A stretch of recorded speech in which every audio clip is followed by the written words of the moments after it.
Hello, I'm Paul Beckwith. I'm with the University of Ottawa Laboratory for Paleoclimatology, also with Carleton University Department of Geography and Environmental Studies. We're in a real bind here. We've changed the chemistry of our atmosphere and oceans, and we're really suffering the dire consequences now. So I'm going to tell you exactly what we need to do on an emergency basis to address this problem. We need to pull CO2 out of the atmosphere-ocean system to allow the ocean acidification to return to normal levels of pH, to normal levels. It's way too acidic at the moment. And we also need to restore the level of CO2 in the atmosphere to stable levels that will give us stability back in our climate system. So this is my blog. If you just go to paulbeckwith.net, Google it. This is my blog here. There's lots of information in the links up here. This is a recent post where I had an interview with Alex Smith with Radio EcoShock on abrupt climate change and weather mayhem. So please check out my website. And if I've done lots of videos in the past, and in order to find them, if you scroll down on the right hand side, there's a word cloud. Okay, you go down a ways and there's a word cloud, and any topic on climate change or renewable energy or solutions or particular people, Peter Wadhams or conferences, you just click on the word and it brings you up the relevant blog in the past. It's the only indexing system I have right at the moment on all of these videos. But it does work quickly. You can quickly find what you're looking for. So I want to talk about the carbon in the Earth system. Just getting the lights to get better contrast. Okay, and this is my dinosaur pointer, which also doubles as a brush. You know, you can basically brush both sides of your hair at the same time. Anyway, I picked it up at a science museum, of course, so it's a little chomping dinosaur hair. You know, you come up to the cats like this, and they're like, "What the heck are you doing?" And they run in terror. You know, I shouldn't really do that. I have that streak. So consider the Earth's atmosphere as a carbon sink, if you like. So for the last several thousand years, the plants, the oceans, the rocks, etc., they've removed roughly an equal amount of CO2 from the atmosphere as has been emitted into it. Okay, so the plants suck out the CO2, animals breathe in oxygen, produce CO2. So the amount of carbon emissions is balanced by the carbon removal. So the level in the bathtub, the level of the water, if you like, it remains at the pre-industrial average, 280 parts per million of CO2. Okay? Now, since the Industrial Revolution, we've been filling the carbon sink faster than it can drain. So that means so we've been increasing the level of CO2 that is going into the system, increasing what's coming out of the tap. Okay, the Earth has only been able to remove about half of these emissions, these increased emissions. So as a result, the water level, metaphorically, the level of CO2 in the atmosphere has increased. So we've gone to over 400 parts per million of CO2. Okay, so we need to get this level back down because the higher levels have caused ocean acidification, and it's trapping so much heat. The Earth is warming so quickly, and it's kicked off lots of feedbacks, especially in the Arctic. You know, we're losing sea ice and snow cover. The Arctic is becoming a much darker place, absorbing more solar radiation, heating up. That's disrupting the jet streams, which is causing climate change mayhem. We're getting weather whiplashing, weather wilding, weather weirding. It's taking out cities in the climate casino, as I call it. Okay, so we need to address this problem. So what do? One way we can do it is we can use carbon dioxide removal, or CDR, to help drain the carbon sink to prevent climate change. So effectively, we're opening up the drain size a bit so that we're pulling out more CO2 than what is going into the system. So if we overflow the carbon sink, CDR is required in addition to, so reducing carbon emissions is not sufficient to return CO2 levels to that which avoid dangerous climate change. We have to increase the sink. We have to pull CO2 out of the atmosphere using CDR to basically increase the drainage, the size of the drain, to take us from, so here's the pre-industrial average, 280 parts per million of CO2 in the atmosphere. Today we're pushing past 400, I think 408 recently. We've passed almost 410. We get up to 450, we're in deep trouble. Okay, the climate disruption gets much, much greater. Last year we went up about 3 parts per million, same as the year before, same as the year before. This number is only accelerating. It'll go up to 4 parts per million per year, to 5 parts per million per year. So we've only got 10 or 15 years at the most before we reach this sort of level. So we have an emergency situation. We have to make our drain bigger, or the system is going to completely overflow. So how do we do that? How do we deploy carbon dioxide methods? Okay, there's a general term, I guess, climate engineering. It involves solar radiation management, and it involves carbon dioxide removal. Okay, I'm not talking about this in this particular video, which would involve, say, cloud seeding, marine cloud brightening, reflective aerosols. I'm talking about this section now, and then I will focus on what I think is the most easiest to implement, cheapest by far, and it will work.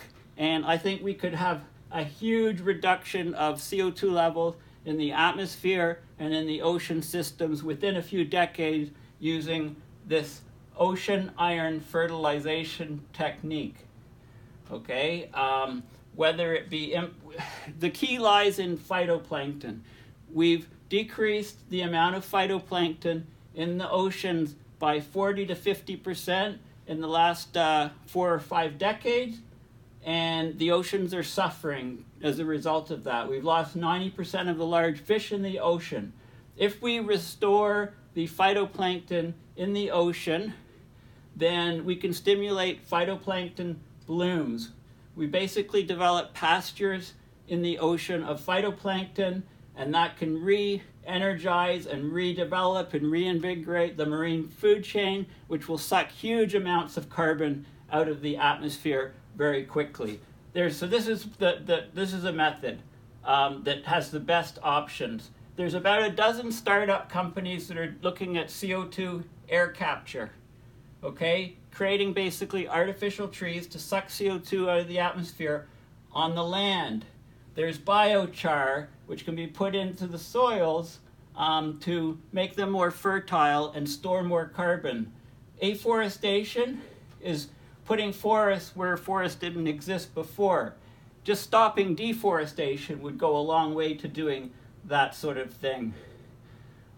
You can put in these vertical pipes which go down below the thermocline where there's nutrients, and you can use wave action to bring these pumps up and down. Just the motion of the waves is translated into vertical motion of these pipes up and down, and you can pull up colder seawater laden with nutrients to the surface, generating phytoplankton blooms.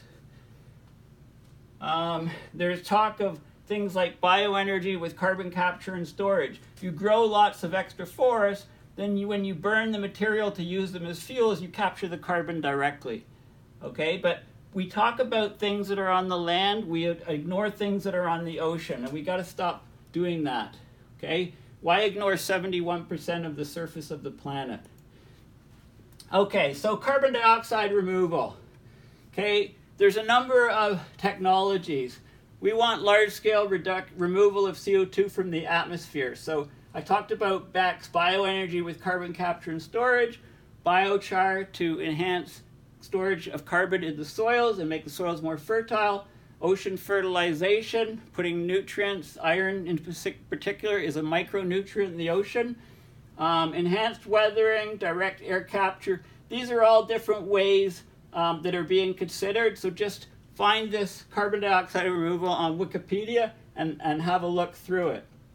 Okay, these things follow under the umbrella of climate engineering. The IPCC, the lowest emission scenario, the RCP 2.6, Representative Concentration Pathway 2.6, assumes that we pull CO2 out of the atmosphere. They're calling it negative emissions, or net negative carbon. Okay, institutions worldwide have started to look at this. Okay, but we're not there yet. We need to draw CO2 out of the atmosphere. Just stopping emissions at the rate that we're going is not sufficient to avoid climate catastrophes. We're already starting to see climate catastrophes. So we have to go that extra step, and we have to actively pull CO2 out of the atmosphere. Okay, so this is not, it's different from reducing emissions. Reducing emissions, think of the bathtub. The bathtub, if you reduce, you slow down the tap, but your drain is still operating slowly. It'll take a long time for the levels of CO2 in the atmosphere to decrease. We need to increase the size of the drain as well. We've left it so late that we have to take these steps in order to save our hides. Okay, so negative emissions, that's what we're calling it. So when we talk about carbon dioxide sinks, that's the plants, it's anything that removes CO2 from the atmosphere, or in fact the oceans. Okay, so anything that binds carbon dioxide into biomass, like forests and kelp beds, are sinks. Okay, now whenever there's wildfires or logging, this reduces the sinks. So one of the problems is we've changed the weather pattern so much on the planet that we're losing lots of forests. Forests are stressed from disease and pestilence, and areas are drying out. Forests soon are burning, and forests will not regrow if the climate has changed where the forest used to be. We'll get grasslands and things like that. We won't get as much carbon sequestration.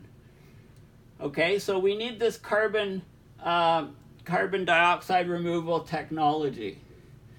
Okay, the earth and rock store carbon dioxide, but the mineral sequestration, the conversion of the carbon dioxide gas into carbonates in salts in the rocks, calcium carbonates and things, those things take a long time to happen, but maybe we can enhance the speed of those. So here's some of the methods here. So bioenergy with carbon capture and storage is you basically use biomass, you burn biomass as a fuel source, you extract the carbon dioxide directly from the plant that's burning it, and then you bury that carbon dioxide either underground in deep geological formations or under the ocean. So this is it's the only CDR technology. It says it's currently the only CDR technology deployed at full industrial scale. There's 3 different facilities. That was as of 2012. Okay, but we can't, the problem is there's not enough, you can't scale this up enough. We don't have enough land surface to have this have a big enough effect. Biochar is a very interesting idea. Basically, you pyrolyze biomass. That's a fancy way for saying that you heat organic materials like, wood, decaying wood, and vegetation, any organic material, you heat it up in the absence of oxygen, so CO2 is not produced. It produces a charcoal-like material that you can then bury in the soils, and it captures the carbon for a long period of time. It holds the carbon. Okay? High temperature heating of the biomass with low oxygen levels. So you get this char, and then you bury it, and it has potential to store a gigaton of carbon per year globally, maybe even going to 5 to 9 gigatons per year. Okay, enhanced weathering is another technique. So I'm going to divide this up into a few videos, and I'll continue off in the next video these topics. Thank you.